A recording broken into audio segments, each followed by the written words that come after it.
जय महाराष्ट्र। काल 2 दिवसापूर्वी सुषमा अंधारेंची प्रतिक्रिया आम्ही पाहिली। त्या प्रतिक्रिया करत असताना आदरणीय नीलमताई गोरे यांच्यावर त्यांनी वायफळ बडबड केली, कारण की सुषमा अक्काच खरं तर भाजपमध्ये जाणार होत्या, म्हणून उद्धव साहेबांनी त्यांना चॉकलेट दिलं आणि शांत केलं। तुम्हाला माहिती, पूर्वी सुषमा अक्का राष्ट्रवादीत होत्या, राष्ट्रवादीत त्यांना काही मिळालं नाही म्हणून त्या उद्धव साहेबांकडे आले। इथं त्यांना काही मिळत नाही म्हणून त्यांनी भाजपचा रस्ता धरला, परंतु भाजपचा रस्ता सुषमा अंधारासाठी पूर्णपणे बंद केला होता। म्हणून कसं झालंय सुषमा अक्काची अवस्था, आई जगू देना आणि बाप भीक मागू देना, आणि त्या आरबळल्यासारख्या करायला लागल्यात। आणि वाटेल त्या गोष्टी म्हणजे मोठी व्यक्ती कळना किंवा लहान व्यक्ती कळना, अशा अवस्थेत त्या आदरणीय नीलमताईवर बोलतायत। आदरणीय नीलमताई हे आपल्या आईसारखं एक व्यक्तिमत्व आहे, आणि त्यांच्यावर बोलणं म्हणजे बालिश बुद्धीचं लक्षण आहे। कारण की जे उद्धव साहेबांनी तुम्हाला चॉकलेट दिले ते तुम्ही चॉकलेट खा आणि शांत राहा, आणि तुमच्या सोबतचे जे लोक आहेत त्यांच्यावर तुम्ही बोला।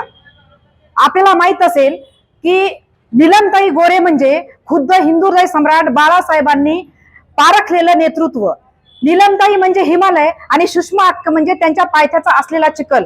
कारण की आपण अवकातीत राहून बोलावं, आपण काय आहेत कशा आहेत ते आपण आरशासमोर बघावं, आणि नंतर तुम्ही आदरणीय नीलमताईंवर बोलावं। कारण की आदरणीय नीलमताईंना हिंदू हृदय सम्राट बाळासाहेब ठाकरे यांनी 4 वेळेस आमदारी आणि उपसभापती पद दिलेले, आणि त्यांचा कामाचा ओघ, त्यांनी राजकीय सामाजिक कार्य अतिशय प्रदीर्घ काळ त्यांनी केलेला आहे। आणि ह्याचाच वारसा जोपत विचार जोपत या महाराष्ट्र राज्याचे उपमुख्यमंत्री आदरणीय एकनाथभाई शिंदे साहेब आणि संसद रत्न आदरणीय श्रीकांत शिंदे साहेब आणि वरिष्ठ नेत्यांनी त्यांना 5व्यांदा आमदारकी देऊन त्यांच्या कामाचा गौरव केलेला आहे।